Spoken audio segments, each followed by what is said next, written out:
കോൺഗ്രസ് അല്ലെങ്കിൽ UDF പാട്ടും പാടി ജയിക്കുന്ന മണ്ഡലങ്ങളിൽ ഒന്നാണ് പാലക്കാട് ജില്ലയിലെ കോങ്ങാട് മണ്ഡലം എന്ന് കണക്കുകൾ സൂചിപ്പിക്കുന്നുണ്ട്. കാരണം പാലക്കാട് ജില്ലയിലെ വലിയ വിഭാഗീയത തന്നെയാണ്.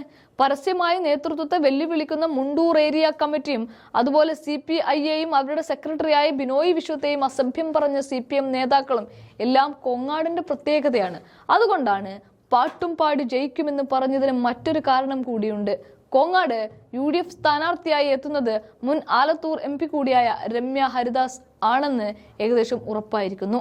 CPM സ്ഥാനാർത്ഥി നിലവിലെ MLA കൂടിയായ ശാന്തകുമാരി വികസന കാര്യങ്ങളിൽ പൂർണ്ണമായും പരാജയപ്പെട്ടപ്പോഴാണ് ഒരു മാറ്റം കോങ്ങാടുകാർ ആഗ്രഹിച്ചു തുടങ്ങിയത്.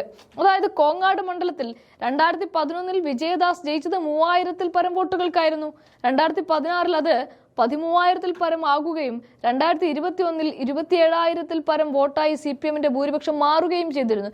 അത് സ്വാഭാവികമായും കേരളത്തിൽ നിലനിന്നിരുന്ന ഒരു ട്രെൻഡും ഒപ്പം കൊറോണ മഹാമാരിയുടെ കാലത്തെ ജാലവിദ്യയുമൊക്കെയാണ്.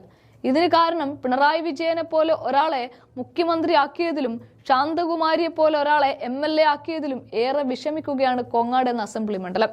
അതിനുള്ള പ്രായശ്ചിത്തം നടത്തണം എന്ന ഉറച്ച തീരുമാനത്തിലാണ് കോങ്ങാട് മണ്ഡലത്തിലെ വോട്ടർമാർ. അതിനുള്ള സൂചനയും അവർ നൽകി പണിയും തുടങ്ങിയിരിക്കുന്നു. അതായത് കേരളശ്ശേരി, മങ്കര, മണ്ണൂർ, കൊങ്ങാട്, പറളി, കാഞ്ഞിരപ്പുഴ, കരിമ്പ, കാരക്കുറിശി, തച്ചമ്പാറ എന്നീ പഞ്ചായത്തുകൾ ഉൾപ്പെടുന്ന തീർത്തും ഗ്രാമപ്രദേശമാണ് കോങ്ങാട് നിയമസഭാ മണ്ഡലം.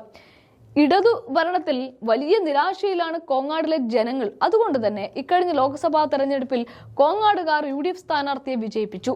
പാലക്കാട് ലോക്സഭാ മണ്ഡലത്തിലെ UDF സ്ഥാനാർത്ഥി VK ശ്രീകണ്ഠന് കോങ്ങാട് നൽകിയത് 6,658 വോട്ടിന്റെ ഭൂരിപക്ഷമാണ്.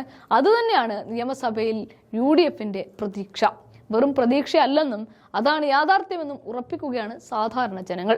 അതിശക്തമായ ഭരണവിരുദ്ധ വികാരം നിലനിൽക്കുന്ന മണ്ഡലമാണ് കോങ്ങാട്.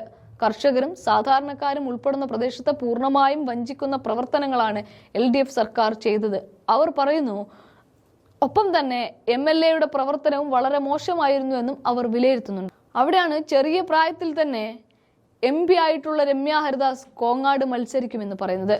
കേരള രാഷ്ട്രീയത്തിൽ നല്ല സ്വാധീനവും എല്ലാ നേതാക്കളുമായി നല്ല ബന്ധവും കാത്തുസൂക്ഷിക്കുന്ന രമ്യ ഹരിദാസ് എത്തിയാൽ സംഭരണ മണ്ഡലമായ കോങ്ങാടിന്റെ വികസനത്തിന് അതൊരു മുതൽക്കൂട്ടായി മാറുമെന്ന് കോങ്ങാടിലെ ജനങ്ങൾ രാഷ്ട്രീയത്തിന് അതീതമായി വിശ്വസിക്കുകയാണ്. കഴിഞ്ഞ കാലങ്ങളിൽ നിയമസഭാ തെരഞ്ഞെടുപ്പിലെ തോൽവിയല്ല VK ശ്രീകണ്ഠന് 2024 കിട്ടിയ 6,658 വോട്ടിന്റെ ഭൂരിപക്ഷമാണ് കോങ്ങാടിന്റെ ആധികാരിക ബലസൂചന എന്നാണ് നാട്ടുകാരും പറയുന്നത്.